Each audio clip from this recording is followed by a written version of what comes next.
Parce que l'adulte, en fait, il est responsable de ses choix. Choisir, c'est d'abord échouer. Renoncer. Choir. Et en fait, Ah oui. choir, parce qu'on dit échouer, mais ça c'est la version moderne. On dit Ouais, choir. renoncer, mais c'est vrai que c'est choix finalement. Ouais. Et choir, c'est une altération de choisir. Et les choses, c'est le résultat des choix. Choisir, vous voyez comment ça s'altère, ça tient à très peu de choses. Et l'adulte, c'est celui qui choisit. On dit l'âge de raison, c'est 7 ans. Donc, après 7 ans, le double, c'est 14. Donc, la puberté est terminée, on est biologiquement adulte. On dit majorité sexuelle, c'est 15 ans, bah c'est ça en fait. L'adulte, il commence là, mais c'est le demi-cycle de Saturne. Saturne, c'est le vieillard, vous remarquerez. Un demi-cycle, et on est adulte. Un demi-cycle, et c'est votre enfant qui est adulte. C'est fou quand même. Donc, on fait comme ça des cycles de génération de 30 ans, en statistique, et ça correspond à Saturne, qui est quand même le dieu du temps. Donc, il y a toujours un lien de cause à effet. Donc, en fait, grandir, c'est se corrompre. Le problème, c'est que les hommes ont vécu le mot corruption. Saturne, c'est l'équivalent. C'est ça. Saturne et Chronos, c'est grec et latin, c'est ça? Voilà, c'est comme Mercure et Hermès. Salut Mademoiselle M. Mademoiselle M. C'est le beau Mademoiselle. J'ai toujours en tête le Saïd Tagmaoui dans le film de Soral. Il lui apprend à draguer qui fait Mademoiselle. Trop aiguë la voix, trop hésitante, descend dans les graves. Mademoiselle, tu piges? Mademoiselle? Vas-y, essaye. Mademoiselle. Ok. Du coup, j'ai cette phrase en tête depuis des années, ça me fait rire. Oui, forcément. Étienne tomba en référence à Étienne Chouard. Je l'ai pas loupé la balle. Donc voilà, choisir, c'est échouer. Échouer, c'est choir. Et choir, c'est faire des choses. Et vous voyez, quand on dit on a fait des choses, c'est marrant. L'expression porte bien son nom. Il y a autre chose à rajouter aussi, parce que le problème, c'est les mœurs conditionnent aussi la compréhension des mots. Choisir et faire des choses, ça ressemble, mais c'est pas pour rien, c'est que la tradition catholique ne sépare pas l'union du mariage, de l'acte de reproduction, de la conception. C'est une seule et même chose. On dit consommer le mariage, c'est une autre manière d'en parler, parce qu'en fait, c'est comme ça que ça marche. Et pour ça qu'ensuite, il y a ce qu'on appelle l'indissolubilité du mariage, qui est une spécialité catholique. C'est-à-dire que l'Église ne reconnaît pas de divorce. Alors ça peut paraître bizarre, comment ça, c'est strict, mais non, c'est métaphysique en fait. Ce qui a été uni ne peut pas être désuni. Alors on va dire, bah si, il suffit de le faire. Faux. Vous, individuellement, êtes l'union non désassemblable de vos parents. Ce qui a été uni ne peut pas être désuni. Vous ne pouvez pas retrouver votre papa et votre maman en vous coupant en deux, par exemple. C'est pas possible. C'est ça qui est sous-entendu derrière ce qu'on appelle l'indissolubilité du mariage. Ça force à la prise de responsabilité, justement. Je choisis, c'est-à-dire j'ai dit oui, le fameux oui. J'ai Moi, dit je oui pense que à cette femme, je n'ai pas dit oui aux autres. pour être aussi fort que toi en langue des oiseaux, je pense qu'il y a moyen, mais il faut travailler. Tu as quand même un sacré calibre. Les on-dit, c'est très, très important dans la langue des oiseaux. C'est justement, c'est nous les oiseaux. C'est la langue vivante par excellence, en fait. C'est-à-dire, j'en ai un peu parlé, je crois, au dernier live. Je me suis un peu plus étendu que d'habitude là-dessus. Le rôle dévastateur pour ce que je transmets, qui n'est rien d'autre que ce qu'on appelle la connaissance universelle. C'est toutes les traditions authentiques, ésotériques en parlent. Il y a le christianisme sous sa forme, avec sa propre, comment dire, son propre référentiel, ses propres modalités de narration, bon bref. Mais ça, à la base, c'est quand l'Académie française arrive, sous l'impulsion de François Ier, c'est le début de la décadence, en fait, culturellement. Parce que en standardisant le français, en faisant une langue... En fait, il a tué le français à ce moment-là. Ce qu'on appelle une langue morte, c'est ce que François Ier a fait. Le français, on dit, c'est une langue vivante. Dieu merci, elle était tellement vivace qu'ils ont essayé de la tuer au moment de démarrer l'Académie française. Du coup, le français est mourant. Il n'est pas mort, il est mourant. Une perte d'intuition, quoi. Il devient trop codifié. Ils font même pas la différence entre un O et un O, alors que ça se prononce O. C'est le problème surtout que l'Académie française, depuis qu'elle existe, et certains linguistes authentiques, je pense qu'ils s'en rendent compte, et c'est même pas si sûr, Sinon, j'aurais lu des trucs plus intelligents ou plus futés dans les dictionnaires. Mais le problème, c'est que on a inventé le français, en fait, avec l'Académie française. En fait, l'Académie française, elle s'appelle Académie française. C'est c'est un peu comme quand Jacques disait les francs-maçons ne sont ni francs ni maçons, c'est pour ça que ça pose problème. Eh bien, C'est- l'Académie française n'est pas une académie, elle n'est pas française.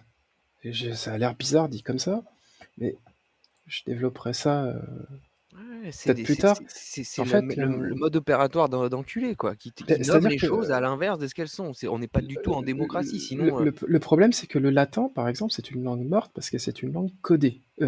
Codée et codifiée surtout. C'est-à-dire que on l'utilise, elle n'est pas morte du tout en usage. Le Vatican édite encore des documents en latin, les scientifiques continuent de nommer les plantes comme ça, il n'y a rien qui est mort dans le latin. Pourquoi on dit que c'est une langue morte? C'est une langue dont la structure est morte, elle ne bouge pas. Et c'est parce que c'est un cadavre qu'elle est facile à mettre là où on a besoin de la mettre. C'est un cadavre, il bouge pas. ils essayent de réanimer la langue française en inventant des nouveaux mots. Il y en a qui passent crème et il y en a qui sont plus durs. Il y en a, c'est du forcing, du bourrage de crâne médiatique. Je vais vous donner un exemple trivial pour ceux qui ont la référence. Vous savez, Jacques Chirac, dans Les Guignols de la Faux, on aimait souvent lui faire dire des trucs comme abracadabrantesque, des choses comme ça. Il y en a qui passent C'est une, crème. Il y en a qui c'est passent une crème. liberté, et c'est ça la langue française. Parce que comme son nom Donc à ce l'indique, moment-là, elle est plus morte, mais à ce moment-là, sinon, voilà. elle a quand même été codifiée, donc elle a été presque C'est-à-dire que scellée. l'Académie française, avec son dictionnaire, on croit que c'est un outil qui aide. Alors, ça aide, mais c'est un peu le poison et l'antidote en même temps, si vous voulez. Ça aide au sens où, grâce à un dictionnaire, on peut découvrir et apprendre des mots qu'on n'a pas forcément eu dans son propre entourage, dans la langue maternelle directe. Donc vous pouvez apprendre des tas de choses sur le monde et sur votre langue, plus sur le monde que sur votre langue d'ailleurs, petite parenthèse, grâce à un dictionnaire. C'est c'est ce qu'il y a avant l'encyclopédie en fait. Et donc ça, c'est l'aspect positif de la chose. Le deuxième, qui est complémentaire, c'est que grâce à ce standard, eh bien, cette culture commune permet aux gens de se comprendre. Mais ça, c'était le rôle historique du latin à la base. Donc, ce qu'a fait François Ier, c'est une faction manifestement qui voulait prendre un petit peu ses libertés par rapport à Rome, et en disant non, non, ici, c'est pas l'Empire romain, c'est François Ier, hein, donc il a créé le français, comme son nom l'indiquait. Et à partir du moment où ça devient une langue officielle, il faut définir ce qu'est cette langue officielle, et c'est pour ça qu'il y avait les besoins de créer l'Académie française. Alors, elle n'a pas été créée sous François Ier tout à fait, mais elle est la conséquence de son impulsion. Elle a été créée Richelieu, si je dis pas de bêtises, mais ça, c'est... Si je suis parfois un petit peu flou en histoire stricte, c'est parce que précisément c'est la méta-histoire à laquelle je m'attache.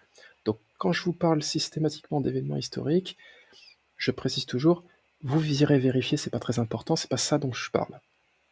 Par contre, la création de cette Académie française, elle obligeait, dès lors qu'on dit une langue officielle est espagnol, français, ce que vous voulez, on est obligé de s'entendre sur ce qu'est cette langue, de quoi elle est constituée, de quoi elle n'est pas constituée, et est-ce que vous savez pourquoi? Je vous laisse 5 minutes. Quelle est la nécessité de le faire? Si dans le chat vous êtes chaud, allez-y, je laisse les quelques dizaines de secondes, parce que c'est une fois que la réponse elle arrive, c'est twing. Ah bah oui, et effectivement. C'est la première fois que je fais un question-réponse comme ça en live. Je suis content. J'y ai jamais pensé avant. Moi, ça me permet de manger un petit beurre et de boire de l'eau. De l'anthésite, pardon. Allez, je fais pas durer le suspense. Eh bien, parce que au moment où il y a quelque chose d'officiel, il faut écrire des lois dans cette langue. Or, comment vous voulez respecter la loi si vous pouvez jouer sur tous les mots qui la constituent? Ça va pas le faire, les gars. Donc, il faut dire ça c'est français, ça c'est pas français, ce mot-là il a telle définition.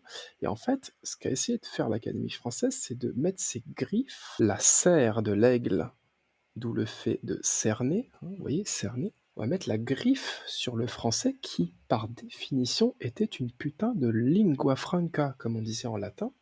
Un truc de marins, de commerçants, de bateaux, d'hommes qui en ont strictement rien à branler des protocoles. Parce que eux, leur truc, c'est le business à l'entrée et à la sortie des bateaux. Donc, voilà, le français, il est devenu ensuite une langue de cour, et cetera. Mais qu'est-ce qui caractérise le français de cour? Les traits d'esprit, la diplomatie, les ironies, des trucs qui précisément n'ont pas de règles. Au contraire, c'est un truc de serpent en fait. Donc voilà, le français, peu importe ce qu'en diront les historiens officiels, sa nature même, c'est ça. C'est on pioche, on joue, et c'est le jeu qui est la base du français. C'est pour ça qu'il est héritier de l'égyptien. C'est de la hiérophonétique. Ouais, c'est des Euh, rébus et des rébus. C'est tout. Et d'ailleurs, le grotesque, les traditions des rébus, etc., viennent de là. Et c'est connu même chez des gens qui font apprendre le français. Le français, c'est une langue qui rend fou les étrangers parce qu'il y a trop de phonie, il y a trop de Mais tu jeux de vois, mots, il y a trop de j'ai quand même synonymes. l'impression qu'il y a comme, un monde parallèle parce que d'un côté, ce qui est affiché à la télé, les gens qui sont fans des chiffres et les lettres, qui sont très pragmatiques, Le... mais en C'est fait, horrible. ils ont une grille, trop pragmatique parce que faut voir, ils ont quand même des neurones qui tournent, hein, ils sont pas cons les gars. Mais genre, comment ils font pour pas avoir tilté toute vraiment cette dimension parallèle, un peu comme si toutes les ésotéries étaient liées les unes aux autres. Tu peux pas détruire les ésotéries, c'est trop interconnecté. C'est quelque chose qui est sous, comment dire, au nez et à la barbe de tous, à la base.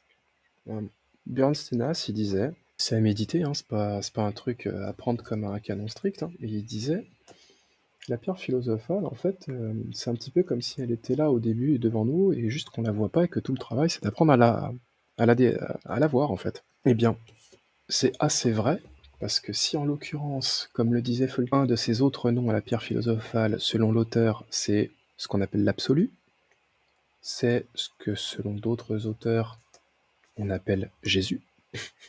En fait, c'est devant tout le monde, encore faut-il y prêter attention. Elle ne demande qu'à être prise en compte. Mais le problème, il est là, c'est est-ce qu'on la prend en compte? Si on est matrixé du matin au soir, avec des chiffres et des lettres justement, on est tellement occupé à résoudre des problèmes comme ça. Et pourquoi on les résout? Attention, la vraie raison, elle est, comme le reste, d'une simplicité biblique. C'est la reconnaissance. Pourquoi on fait ça? C'est pour l'afficher. Donc, l'afficher auprès de qui? Des voisins, de la famille, du public, ou que sais-je encore. Pourquoi on s'emmerde à apprendre le français aussi rigide s'il est si éloigné de ce qu'est le français? Pour l'échelle sociale, parce que parler un français argotique, c'est bien pour l'esprit, mais ça indique quoi? Que vous êtes un putain de prolo, par exemple. Alors qu'est-ce qui se passe quand vous êtes comme ça? Qu'on Vous avez manie des bien la langue, points... qu'on manie bien la langue, c'est un symbole que voilà, on trouve les mots les plus simples, adéquats et on s'interdit aucun, même si c'est trop vulgaire, on s'interdit rien. On s'interdit rien quand on est libre. Mais quand vous avez un courrier à envoyer à quelqu'un qui attend une bonne phrase bien stérile avec un cordialement à la fin, et que vous écrivez pas cordialement, que vous écrivez un truc libre, personnel. Personne, il y a un coup sur deux qu'elle regarde le mail, genre c'est qui ce blaireau on l'écrit cordialement normalement. Ouais, c'est vrai, c'est vrai. Alors que cordialement ne veut pas du tout dire ça, petite parenthèse. Hein. Cordialement, faut le savoir quand même, ça vaut son pesant de cacahuètes, c'est cardio à la base, hein. Ça veut dire chaleureusement, c'est avec le cœur cordialement. Quand vous avez un truc bien stérile qui termine par CDLNT ou un truc comme ça, c'est ce qu'on appelle un cœur de pierre, hein, sans jeu de mots. Voilà, ça va pas. Tu crois? Les 3 lettres, non, justement, j'aurais Non cru. mais cordialement. Oui, des fois il y a des gens, ils font une abréviation, Ah mais oui. vous pouvez, je dis vous en abrégé, vous pouvez l'avoir en toutes lettres, mais quand il y a un truc qui termine avec un cordialement, ça veut dire formule de politesse dans la tête de tout le monde. Ouais, Mmh. cordialement, quoi. Ah, mais cordialement, faut imaginer si on était... Parce que le vrai mot, c'est ça, hein, c'est cordialement, c'est avec le cœur, ça donne la cardio, hein, quand même. Ouais, et un C'est accord, normal. un accord aussi ou quand Donc, tu vois en musique, un accord. oui, aussi un accord, hein, parce que c'est la corde en fait, hein, c'est ce qui relie. J'en ai parlé chez Teddy dans un long live pour les colons abonnés, c'est l'héritage. On a fait un certain temps là-dessus, et effectivement, la corde, c'est ce qui relie. Un accord, hein, on est bien relié. On devrait tous écrire comme Chomo. Moi, je l'ai lu normal, tu sais, comme ça, je sais pas si je l'ai lu aussi bien. Mais bon, d'où le fait que Céline soit le plus grand écrivain français. Mais oui, en fait, le truc, c'est que on valide, on accepte le français véritablement français dans la poésie, par exemple. C'est un style, on a autorisé.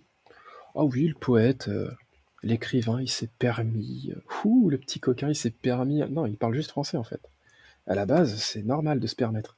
Parce que faut vraiment comprendre qu'avant l'Académie française, le français, c'était une mentalité.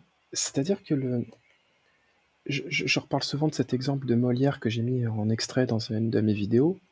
Il récite la même phrase de 5 ou 6 manières différentes en changeant d'ordre tous les mots, et tout fonctionne quand même.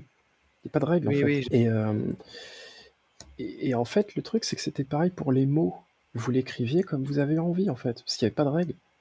Donc c'est comme ça que, selon comment vous l'entendiez et comment était façonnée votre oreille à cause de votre propre dialecte local, on en a les traces, parce que justement c'est autorisé, puisque ce n'est pas dans le dictionnaire, c'est ce qu'on appelle les noms propres. Ça veut dire quoi un nom propre? Alors c'est pas qu'il est mieux l'avec les autres, c'est qu'il n'appartient pas à autre chose que ce qu'il désigne, hein. Il est propre à la chose que l'on désigne et pas à autre chose, pas un nom commun, il n'est pas partagé. Donc si je dis Paris avec une lettre majuscule, ça ne peut désigner que Paris, ce truc propre qui est la propriété de l'idée que... Enfin, vous voyez l'idée, c'est propre au sens propriété. Et d'ailleurs, être propre, c'est être gardé, hein, gardé de la souillure, être propre. C'est marrant, hein. Surtout que Paris, c'est dégueulasse. Oui, c'est marrant. Mais voilà, donc Paris, c'est un nom propre, parce qu'effectivement, il n'y a que Paris qui s'appelle Paris. Voilà. Donc, ça marche normalement, et c'est là où déjà ça se casse la gueule, comme quoi, vous voyez, on peut vraiment apprendre Mais est-ce n'importe que t'as quoi. pas l'impression qu'ils nous préviennent aussi sous l'apparence de trop de pragmatisme, il y a quand même des petits messages délivrés, des petites bouteilles à la mer qui nous ont fait grandir aussi. Je veux dire, comme s'il y avait un message secondaire, quoi, un message à capter ou à décrypter, décoder. Est-ce que ta pensée est un peu floue pour moi au moment où tu me l'as dit, est-ce que tu peux détailler un petit peu? Je pense que tu penses à Je quelque chose, dirais mais... peut-être dans les publicités ou dans les trucs anodines qui passent Hmm. dans les infos, c'est dans les infos surtout. Alors, L'info a une profondeur à prendre au second degré parfois.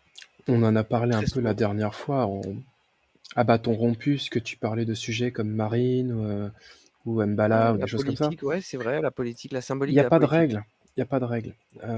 Enfin, il n'y a pas de règle. Évidemment qu'il y en a, mais il y a des règles simples. Et parce qu'elles sont simples, après, on fait jamais... Il n'y a jamais de jeu sans règles. Vous voyez l'idée? On joue toujours avec des règles. S'il n'y a pas de règles, il n'y a pas de jeu. Donc, on se joue toujours des règles. Les règles sont faites pour être mises en jeu. Vous voyez là, le petit jeu de mots? C'est vrai. Nous, on est joueurs, Alors, hein. La capitale des paris, et c'est là où on joue justement les paris. tout à fait. Je On est rappelle juste joueurs, que on joue c'était avec les Jacques... mots. On joue avec les mots, sinon on comprend pas la blague. Oui, tout à fait. Et comme il y a des blagues partout. Et les mots, il faut bien qu'ils aient été modelés, hein, parce que c'est le but. Un mot, ça se modèle. C'est le modèle avec lequel on joue, du coup. Un jeu de mots, c'est ça. Et c'est Jacques qui rappelait que parisien, c'était quand même l'anagramme d'aspirine. C'était quand même sympa. Moi, je voyais le émo, genre le mot comme le sang, émo, un jeu Bah, d'émotions. Mais non, mais un jeu de mots, clamer. un jeu de mots, c'est souvent fait pour faire rire. C'est Donc, sonore. donc c'est aussi, ça suscite une émotion forte. On peut, Couler on le peut sang et le pleurer, son. on peut pleurer pour des jeux de mots aussi. En fait, les jeux de mots, parfois, ça fait chialer aussi. Selon comment ça résonne dans la... C'est ça. C'est pour ça que je dis il n'y a pas de règle. En fait, ce problème, c'est que cette liberté-là donne l'impression qu'on peut raconter n'importe quoi tout le temps. Ça, c'est une vision, j'ai envie de dire, profane, pauvre. Un trait d'esprit, c'est pas n'importe quoi, surtout pas. Par contre, il peut arriver que ce soit pas compréhensible par tous. Ça, il y a aussi ce qu'on appellera des jeux de mots pourris. Et c'est un jugement de valeur. Il y a des gens, ils sont morts de rire parfois. Des fois, on est pas Ils ont réceptif, c'est pas l'impression grave. d'avoir. En fait, il faut accepter la relativité à ce moment-là. C'est-à-dire, c'est pas grave. La mentalité impériale veut le bien commun pour tous. On se dit, quand on pousse un peu trop le bouchon, il devrait y avoir limite une officine pour classer les jeux de mots par ordre de qualité, de 10 sur 10 à 0 sur 10. Et ça sera jamais que le classement d'une personne, on s'en fout en fait. Non, Il y a mais des gens... tu sens quand même, ils essayent de développer des réflexes, comme le fait de balayer les blagues pourries, genre, dès que tu fais un jeu de mots pourri, ils te le balayent. Mais tu sais, c'est con, mais le ridicule ne tue pas. Et ce qui Déjà, tue et pas, puis rend plus fort. Donc ça veut dire que le ridicule rend plus fort. Moi, enfin, ceux qui s'essayent à la chose, c'est bien qu'ils le fassent parce que même si c'est pas forcément de très haute voltige, je... ça c'est parce que, on va dire que si je vole pas à la même hauteur, je vais regarder, je vais dire, bon, c'est un peu râler pâquerette, mais c'est cool. C'est un battement d'aile quand même, en fait. C'est l'esprit qui cherche à s'exprimer, et c'est bien. Et en fait, c'est un petit peu... Il y a une énorme problématique chez les gens qui vont dans l'ésotérisme et des trucs comme ça, c'est de ne pas comprendre, et c'est dur, hein, surtout pour un Saturnien comme moi, ça prend beaucoup de temps. C'est qu'est-ce qu'un enfant? Un enfant, il sait pas en fait. Un Alors, ignorant. il est ignorant, faut pas lui demander d'être adroit comme vous sur des trucs, il n'en est pas capable encore. Et c'est cette incapacité-là qui le rend si touchant, si justement cette pureté d'innocence qu'on apprécie. Regardez, pourquoi le sourire d'un enfant est plus beau que tous les autres? Parce que c'est pas à la mesure d'une règle. C'est parce que son visage est tellement... Enfin, il y a tellement pas de calcul sur l'expression de visage qu'il a, puisqu'il n'a pas encore les réflexes de sécurité, de mimer à peut-être qu'il faudrait pas que... Ouais, en fait, il n'y a pas de barrière. Donc, quand il sourit à quelque chose, il sourit tellement pleinement que son sourire rayonne comme le soleil. Et là, la métaphore alchimique, il rayonne comme le soleil parce que son intention, c'est-à-dire son esprit, n'a rencontré aucun obstacle. Parce qu'il n'a aucun obstacle, du coup, qu'est-ce qui se passe? Eh bien, c'est comme une lampe devant laquelle il n'y a, y a pas de filtre. Et On dit ça se souvent propage. Comme le feu, ça se la propage. vérité sort de la bouche des enfants, la vérité comme un cristal pur qui n'a pas été enrayé, encrassé, Mm. il est encore pur, mais Les enfants n'ont pas de filtre. il est peut-être pas taillé aussi non plus comme un... Ah Je veux dire, on a ben, des codes, voilà. vous voyez, la C'est la lumière beauté. blanche, la lumière blanche immaculée, justement, hein, elle est blanche, elle est donc vierge. C'est ce que j'avais fait un TikTok là-dessus. Elle est blanche, elle n'a pas été touchée. Hein, c'est blanc en anglais et blanche en français. Sauf que les Anglais, quand ils disent blanc, en fait, ils disent vide, au sens où on n'a rien déposé dessus. Donc, la lumière blanche, elle ne possède pas les qualités du rouge, du jaune, du vert, qui eux se composent et ne sont beaux que parce qu'ils sont composés, en fait. Le blanc les contient tous, mais n'en définit aucun. Donc un enfant, c'est pareil. Ce qui est appréciable est cette propriété, mais pas les autres, puisqu'elles n'existent pas. C'est comme il y a un lien en grec ancien que l'on retrouve également en français, c'est celui de, du rire, en fait. Le rire et la joie, c'est la même chose, et le rayonnement, c'est pareil. Un rire, c'est très contagieux. Je le ferai pas, hein, mais si je me forçais à rire, déjà, au bout de quelques secondes, j'arriverai à m'auto-convaincre que je suis en train de rigoler, je me mettrai vraiment à rire. Et si je continue quelques secondes de plus, tu vas te mettre à rire. Et si jamais tu le faisais toi aussi, le simple fait de l'évoquer, t'es déjà à moitié dedans. C'est vrai, Et c'est vrai. si ça durait encore quelques secondes de Réaction en plus, je chaîne. pense qu'il y en a déjà sur les 20 dans le chat qui sont déjà... Il y a peut-être 2 ou 3 qui sont déjà dans le mood. Si je le faisais encore un peu, il y aurait 20 personnes qui se mettraient à rire exactement comme le feu s'est propagé, parce que c'est ça sa fonction. Et le rire, eh bien, Je le fais. c'est véritablement la... En fait, c'est ça qu'on appelle anciennement la joie. Mais ce qu'on appelle la joie, ce n'est pas le fait de rire. C'est le phénomène, en fait. Voilà. C'est un peu... dire. Tout est assez contagieux, hein. L'humeur est contagieuse. Que quand tu bailles, quand tu ris, tout est Mhm. contagieux. Oui. Bailler, c'est la grande ouverture, hein. Ça marche aussi.